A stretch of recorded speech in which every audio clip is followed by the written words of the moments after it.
Bienvenue à Akanga, un centre culturel situé à Porte-Novo. Akanga est doté d'une bibliothèque, d'une librairie et d'une maison d'édition nommée Dagan Édition. Découvrons ensemble la richesse culturelle et cultuelle de l'Afrique à travers ses différentes interventions. À la découverte avec le centre Akanga. Je m'appelle Dr Athanas Beguenon, socio-anthropologue et spécialiste de représentation culturelle et spécialiste en anthropologie de la santé, en anthropologie générale. Les questions de la santé préoccupent tout le monde, tous les habitants de cette planète. Et vous vous intéressez beaucoup aux traditions. Nous sommes au Bénin. Qu'est-ce que les Béninois ont apporté ou peuvent apporter au monde en matière de santé? Oui, et le Bénin est très riche. Le Bénin contient des valeurs. Et je suis né dans une famille syncrétique. Il est vrai, nous étions chrétiens, mais j'ai quand même une mère qui m'a mis sur cette voie de la médecine traditionnelle. Elle m'a mis sur cette voie de la médecine traditionnelle parce que son papa était responsable du courant vaudou. Elle a été en contact très tôt avec les plantes.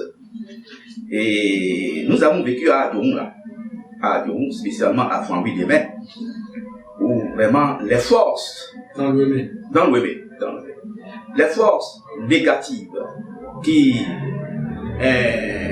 handicapent la vie humaine, le développement humain était développé. Dans les années 1959, 60, jusqu'en 1972, la révolution, j'ai été témoin des événements horribles. Mais ma maman était là pour nous persuader, nous ses enfants, pour nous dire non, il n'y aura pas la mort parmi ses enfants. Alors, je devrais fuir le vaudou, parce que... Qu'est-ce que le vaudou? Je devrais fuir le vaudou, mais je me suis dit, mais après mes études universitaires, il faudrait que je m'intéresse à ça, à cette médecine traditionnelle qu'elle m'a transmise de façon mystique, vraiment de façon mystique, parce que elle sait transmettre, elle a su comment me le transmettre de façon mystique. Ça c'est vrai, et c'est ça que j'ai choisi. C'est ça que j'ai enseigné à l'université, la médecine traditionnelle. Et comment l'intellectuel définit le vaudou? Comment vous percevez le vaudou? Et après, vous allez nous parler de la médecine traditionnelle béninoise. Alors, le vaudou, tel que moi je vois, c'est une force. C'est une force qui imprègne toute la vie de l'Africain et spécialement du Béninois. À moins que tu n'aies pas vécu dans la période où fraîchement les églises, les prêtres étaient tout fraîchement au Bénin en train de porter l'évangile, la parole de Dieu, pour christianiser, pour évangéliser, pour sortir les populations béninoises de la mort, de la criminalité, de la sorcellerie. Et c'est cela qui m'a amené, moi, à chercher à connaître ce qu'est le vaudou. Je ne cesse de le découvrir. Le vaudou, c'est une énergie. C'est une énergie dans la vie courante que tous les peuples, quel que soit le continent, toutes les familles développent. Parce que le sens du symbolisme, la représentation existe avec des interdits. Excusez-moi beaucoup, quand je faisais mon mémoire de maîtrise en socio-anthropologie, j'avais travaillé sur l'alimentation dans le village de Rongomé, à Granizou, Zakota. Alors, j'ai pris des données anthropologiques, culturelles, sur les interdits alimentaires, sur les maladies, ce que les gens pensent. Et ils m'ont dit après, mais les informations, parce que j'ai organisé des focus group, des focus. Et ce que nous te donnons là, ce n'est pas à divulguer. Tu gardes ça pour toi et toi seul. Parce que, bon, j'ai fait des enregistrements. Ils ont peur qu'on entende leur voix et qu'on dise que c'est eux qui ont dit. Mais, j'ai été victime de cette situation-là que, avant l'abstinence, j'ai perdu toutes les informations sur le CD. J'ai tout perdu sur le disque. Mais j'avais déjà tout dans la tête. Voilà.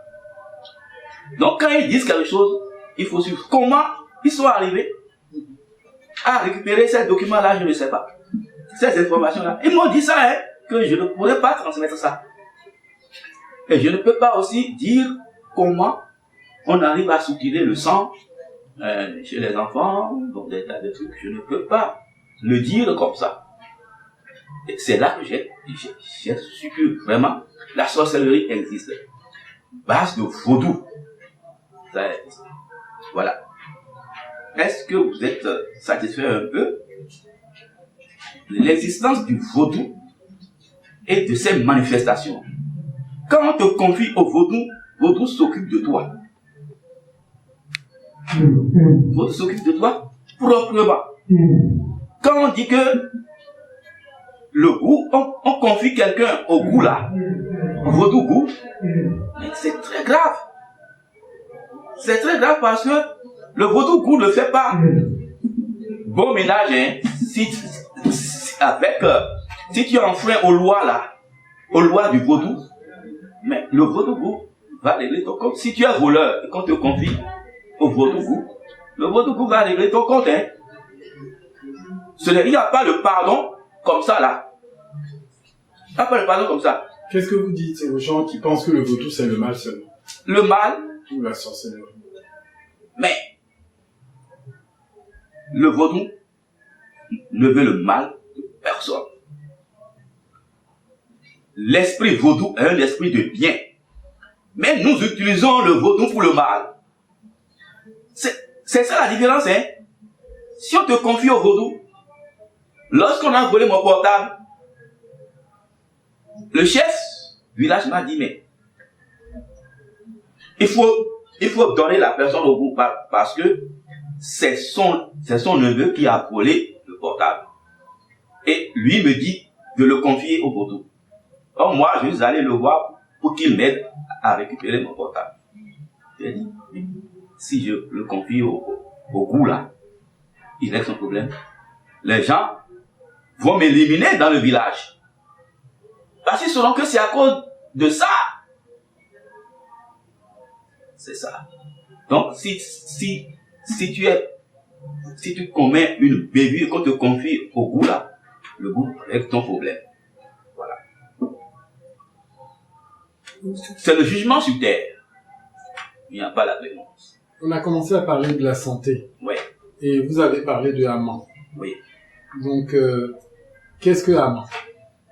Haman, c'est la feuille. C'est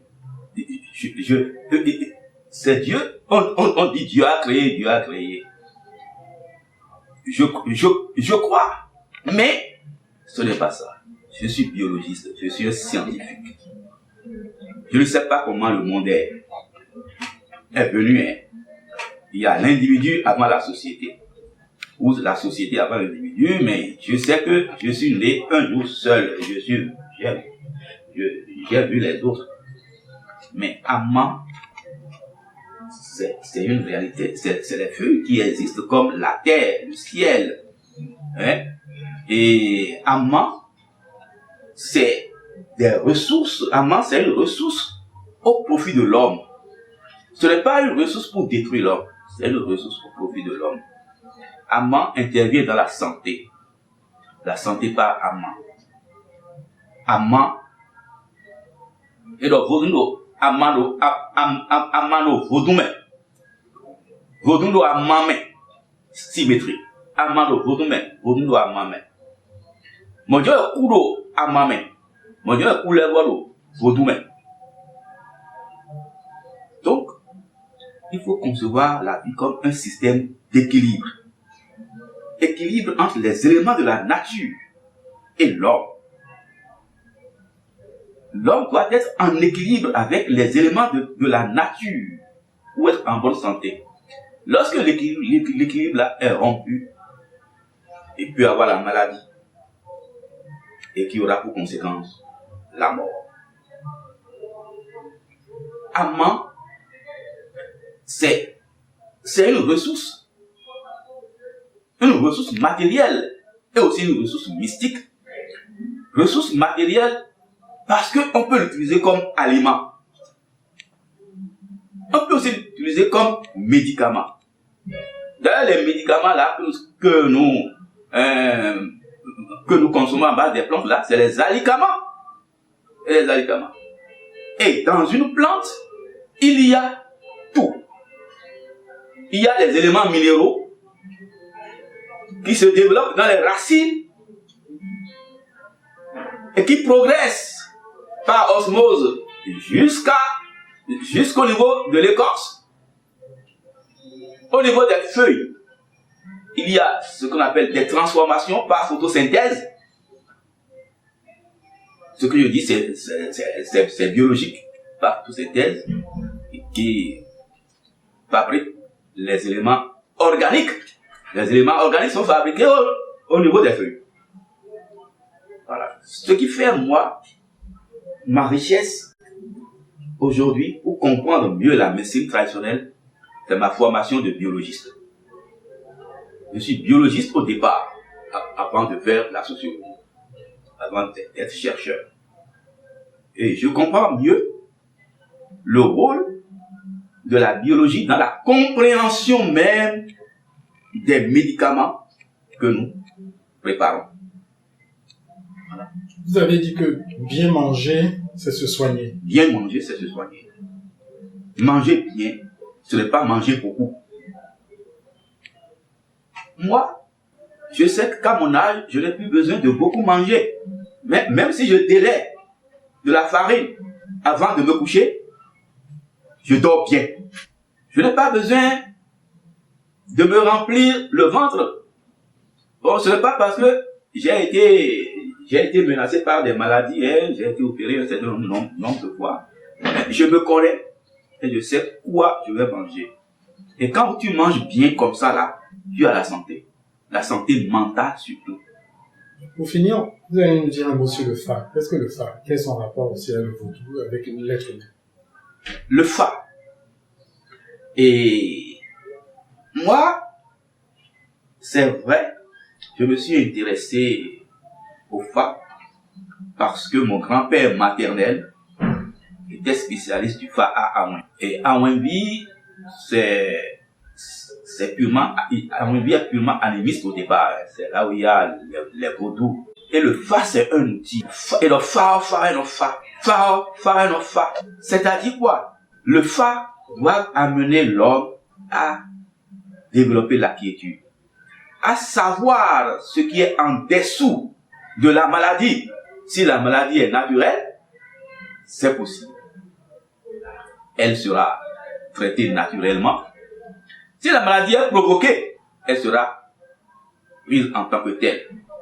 La maîtrise de la maladie. Je vous donne ceci-là. Ce secret-là du Fa. 7 jours avant le décès de ma maman, à Porte-Nouveau, ici, dans notre maison, derrière l'hôtel, la capitale, dans notre maison. Ma maman voyait une feuille, une petite herbe là. Il dit, Néné, en mayonnaise au candy. Regarde cette feuille-là, on l'appelle la wolépépé. Cette feuille-là, elle est unique dans la maison. Cette plante-là est unique dans la maison. La wolépépé. Et que c'est ça que les prêtres du Fa utilisent pour avoir la capacité, le don de dire la vérité. Ouais, il y a une relation déjà entre le Fa et Ama. Et elle me dit, le Fa là, le nom Ama là, ça s'appelle Awoli Pépé. Et ça me rappelle ce que un traduit praticien, il n'est plus, me chantait. Aïon les benayon, awele bébé, awele bébé. Aïron les benaillons, awele bébé, awele bébé. Aïron les benaillons, awele bébé, awele bébé. Cette plante-là, lorsque le babalao, celui qui, le prêtre du phare, prend ça le matin, il aura la vision claire de ce que le consultant. C'est un secret. Merci beaucoup pour cette marque de confiance et pour ce partage. Merci beaucoup. N'hésitez pas à liker la vidéo et abonnez-vous pour ne rater aucune des prochaines vidéos.